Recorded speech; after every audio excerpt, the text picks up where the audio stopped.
الحمدللہ رب العالمین والصلاة والسلام علی سید الانبیاء والمرسلین اما بعد فاعوذ باللہ من الشیطان الرجیم بسم اللہ الرحمن الرحیم یا ایہا الذین آمنوا لا تقولوا راعنا وقولوا انظرنا واسمعوا وَلِلْكَافِرِينَ عَذَابٌ عَلِيمٌ۔ قرآن کریم کی سورہ بقرہ میں مالک الملک سے بارگاہ رسالت مآب صلی اللہ علیہ وآلہ وسلم میں باادب طریقے سے عرض گزار ہونے کا طریقہ، پہلے اس آیہ مقدسہ کی اس کا جو ترجمہ ہے وہ سماعت کر لیجئے، پھر اس کے بعد اس کے شان نزول کے متعلق گفتگو کروں گا۔ یا ایہا الذین آمنوا، اے ایمان والو، لا تقولوا راعنا، راعنا مت کہو، نہ کہو، وقولوا انظرنا واسمعوا، اور یوں عرض کرو کہ حضور علیہ السلام کے متعلق کہ آپ کی بارگاہ میں جا کر حضور صلی اللہ علیہ وآلہ وسلم ہم پر نظر رکھیں، واسمعوا ساتھ تنبیہ بھی ہے، اور پہلے ہی بغور سنو، وَلِلْكَافِرِينَ عَذَابٌ عَلِيمٌ، اور کافروں کے لیے دردناک عذاب ہے۔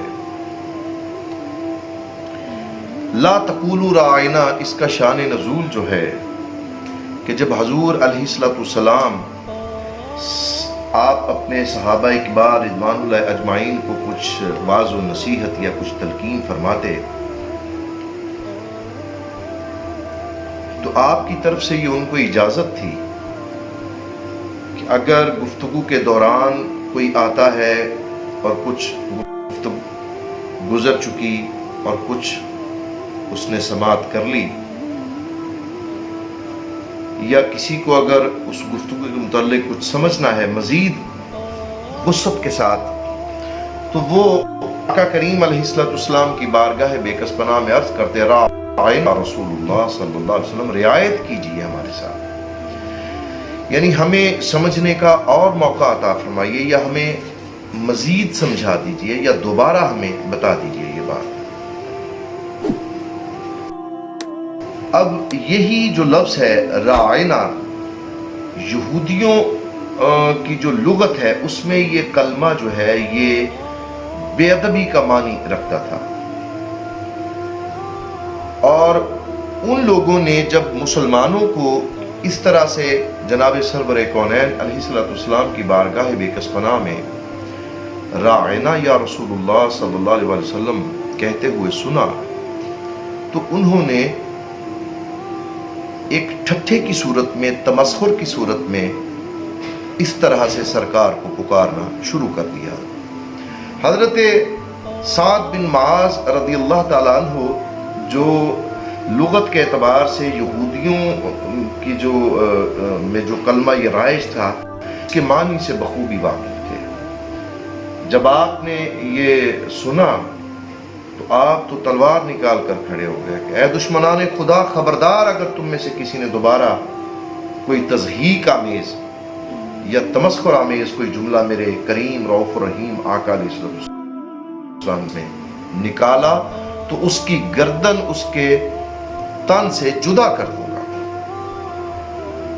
تو یہودیوں نے پھر آپ کو یہ بات کہی کہ ہمیں تو تم یہ دھمکی دے رہے ہو کہ اگر ہم نے یہ کہا تو ہماری گردن مار دو گے، گردن اڑا دو گے، آپ ہم پر تو غصہ ہو رہے ہیں، جبکہ مسلمان جب اپنے رسول صلی اللہ علیہ وسلم کی بارگاہ میں جاتے ہیں اور کوئی چیز ان کو سمجھنا مزید مقصود ہوتی ہے تو وہ تو خود راعنا یا رسول اللہ صلی اللہ علیہ وسلم کہتے ہیں۔ تو آپ اس بات کو سن کے انتہائی فدا ہوئے تو نبی کریم علیہ السلام کی بارگاہ بے کس پناہ میں آ کر حاضر ہوئے، اور دل میں یہی تھا کہ میں آقا علیہ السلام کی بارگاہ میں عرض کروں۔ ابھی بیٹھے ہی تھے کہ یہ آیہ کریمہ جو ہے یہ نازل ہو گئی، جس میں لفظ راعنا کہنے کی بھی ممانعت کر دی گئی،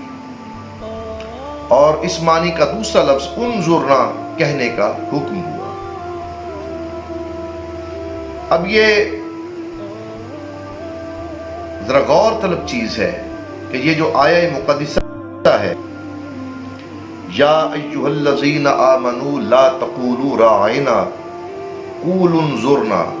واسمعوا وللکافرین عذاب علیم۔ اس آیہ مبارکہ سے انبیاء کرام علیہم الصلاۃ کی تعظیم و توقیر اور ان کی جناب میں ادب کا لحاظ کرنا فرض ہے۔ یہ بات ذہن میں رکھیے گا اس آیہ کریمہ کے تناظر میں۔ اور جس کلمہ میں ترک ادب کا معمولی سا بھی اندیشہ ہو، وہ زبان پر لانا ممنوع ہے، حرام ہے۔ ایسے الفاظ کے بارے میں حکم شرعی یہ ہے کہ جس لفظ کے دو معنی ہوں، اچھے اور برے، اور لفظ بولنے میں اس برے معنی کی طرف بھی ذہن جاتا ہو، تو وہ بھی اللہ تعالی اور حضور اقدس صلی اللہ علیہ وآلہ وسلم کے لیے استعمال نہ کیے جائے۔ اور یہ بھی بات معلوم ہو گئی کہ حضور پر نور علیہ السلام کی بارگاہ کا ادب رب العالمین خود سکھا رہا ہے۔ یعنی آپ علیہ السلام نے نہیں کہا کہ جناب سعد بن معاذ رنجیدہ خاطر ہوئے اور آ کر عرض کیا تو آپ علیہ السلام نے ان کی اصلاح، بلکہ خود رب العالمین نے اسی وقت قرآن کریم کو نازل کر دیا، فرما دیا، اسی وقت اپنے محبوب کی بارگاہ بے کس پناہ میں حاضر ہونے کا سلیقہ، کرینہ اور باادب گفتگو کرنے کا، عرض کرنے کا طریقہ اللہ پاک نے خود سکھا دیا، اور تعظیم کا حکم جو ہے، جو اس کے متعلق احکام ہیں، ان کو خود جاری فرما دیا۔ اچھا، اس آیہ مقدسہ میں جو لفظ بولا گیا واسمعوا، اور غور سے سنو، یعنی یہ صحابہ کبار رضوان اللہ اجمعین کو بھی یہ تنبیہ کی گئی کہ ہمتن گوش ہو جایا کرو جب میرے محبوب تم سے کلام کریں۔ اپنی باتوں کو، اپنے خیالات کو، اپنی سوچوں کو ہر طرف سے ہٹا کر میرے محبوب علیہ السلام کی خدمت میں پیش ہو جایا کرو، ہمتن گوش ہو کے اپنی محبت، عقیدت، اپنی سوچوں کا محور و مرکز میرے محبوب کی ذات کو بنا کر بیٹھا کرو، تاکہ تمہیں دوبارہ پوچھنے کی نوبت ہی، یہ عرض کرنے کی ضرورت ہی نہ آئے کہ حضور علیہ السلام توجہ فرمائے، کیونکہ دربار نبوت کا صحیح معنوں میں ادب یہی ہے کہ ایسے بیٹھو، اس طرح ہمتن گوش ہو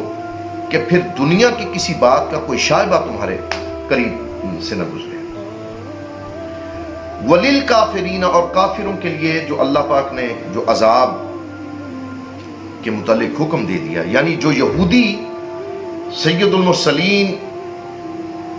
شفیع المذنبین علیہ السلام کی توہین کر رہے ہیں اور ان کے بارے میں بے ادبی والے الفاظ استعمال کر رہے ہیں، ان یہودیوں کے لیے دردناک عذاب ہے۔ یاد رہے، یہ بات ثابت ہو گئی اس آیہ کریمہ کی روشنی میں کہ انبیاء کرام علیہم السلام بالعموم اور بالخصوص جناب سرور کونین علیہ السلام کی ذات والا صفات کی جناب میں بے ادبی صریحاً کفر ہے۔ اللہ رب العزت مجھے بھی اور آپ کو بھی اس پر عمل کرنے کی توفیق عطا فرمائے، اور بادب طریقے سے سرکار علیہ السلام کی بارگاہ بے کس پناہ میں حاضری لگانے کی توفیق نصیب فرمائے۔ وآخر دعوانا ان الحمد للہ رب العالمین۔